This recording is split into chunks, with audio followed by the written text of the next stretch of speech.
swabe to. Bayan na natin yung ating kamote.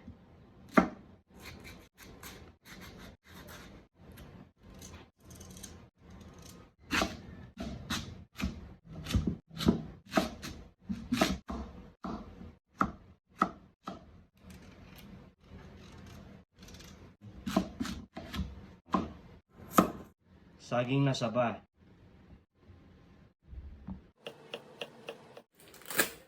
So ilagay na natin yung ating water.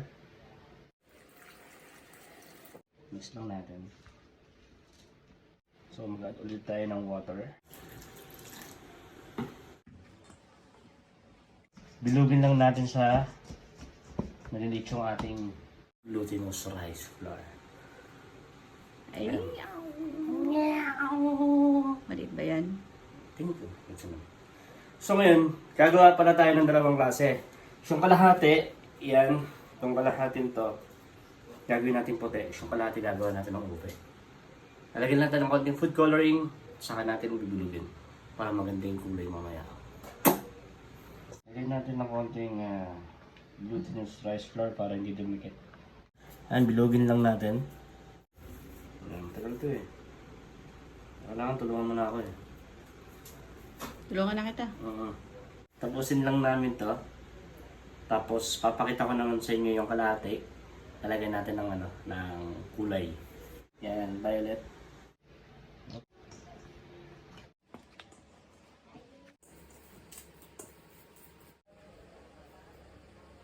After natin mabilog yung ating bilo-bilo, so mag-i-start na tayo magluto. Lagyan na natin yung pangalawang piga ng gata. Pakuluan na natin yung ating kamote. So tatlong klaseng kamote yung ginamit natin. Yan, ito yung ube. So ito yung kamoteng kahoy. Takang gata. Kaya lang natin kumulo. Lagyan na natin yung ating bilo-bilo.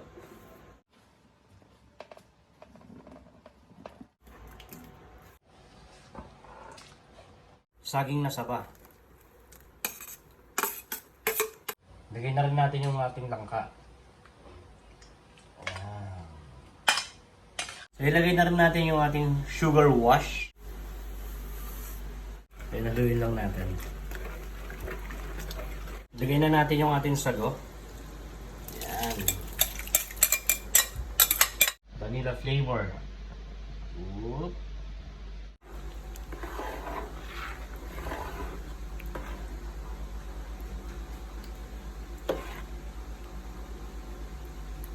Yung muna natin. Grabe, suabe to. Sarap mo. Sago.